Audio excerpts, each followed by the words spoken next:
Hi guys, ഇന്ന് നമ്മൾ പോകുന്നത് ബുർജ് ഖലീഫയിലേക്കാണ്. നല്ല എക്സൈറ്റ്മെൻറ്റോടു കൂടിയാണ് ഞങ്ങൾ അവിടെ എത്തിയത്. ഞങ്ങളിപ്പോൾ പോകുന്നത് 124th ഫ്ലോറും ആൻഡ് 125th ഫ്ലോറും ആണ്. യെസ്, ഞങ്ങൾ അങ്ങനെ അവിടെ എത്തി. ഇത് 124th ഫ്ലോറാണ്.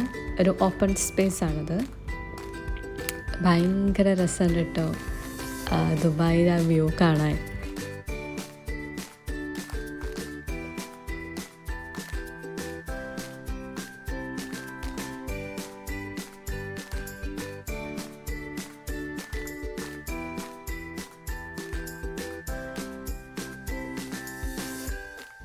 ഇന്ന് ഞങ്ങൾ 125th പോകുന്നത്.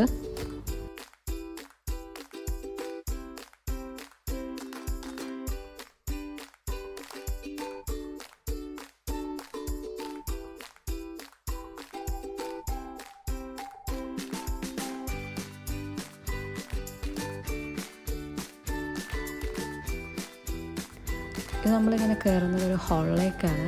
ഇവിടെ നിന്നുമുണ്ട് ഇതുപോലെ നല്ല നല്ല വ്യൂ. ദുബായ് വാട്ടർ കനാലിൻ്റെ ഭാഗങ്ങളൊക്കെയാണ് ആ കാണുന്നത്.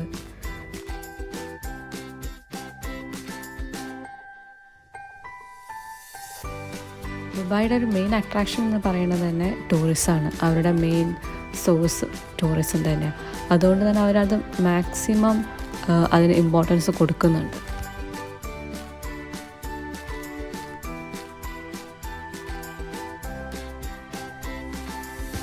അങ്ങനെ പുറത്തുള്ള വ്യൂ കണ്ടതിന് ശേഷം നമുക്കിനി അകത്ത് കുറച്ച് വ്യൂ ഉണ്ട്, അത് നോക്കാം എന്താണെന്ന്. ദുബായിയുടെ കുറേ മാഗസിൻ കാര്യങ്ങളൊക്കെയാണ്. ഇതൊക്കെ വിൽക്കാൻ വെച്ചതാണ്, നമുക്ക് ആവശ്യമുണ്ടെങ്കിൽ വാങ്ങാം.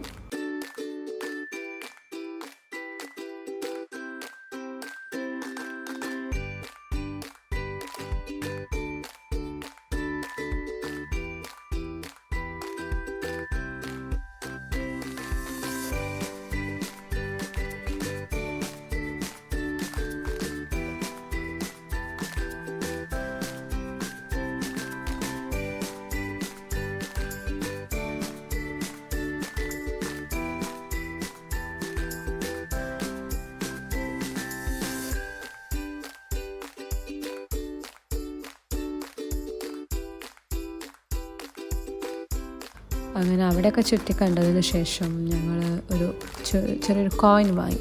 നമ്മൾ അതുവരെ വന്നതല്ലേ, അപ്പം ഒരു ഓർമ്മയ്ക്ക് വേണ്ടിയിട്ടൊരു ബുർജ് ഖലീഫേൻ്റെ ചിത്രമുള്ളൊരു കോയിൻ വാങ്ങി. അങ്ങനെ ഞങ്ങൾ തിരിച്ചിറങ്ങുകയാണ്. ഇതൊക്കെ ബുർജ് ഖലീഫയുടെ പല പല ഇൻഫർമേഷൻസാണ് അവർ തരുന്നത്. കാരണം അതെങ്ങനെയാണ് പ്ലാനിങ് ഉണ്ടായിരുന്നത്, അങ്ങനെ ഉണ്ടാക്കാനുള്ള പല പല മെത്തേഡും കാര്യങ്ങളൊക്കെ ഉണ്ടാവുമല്ലോ. അപ്പോൾ അതിൻ്റെയൊക്കെ ഒരു ചെറിയൊരു ബ്രീഫായിട്ടുള്ള സംഭവങ്ങളാണ് ഇതൊക്കെ.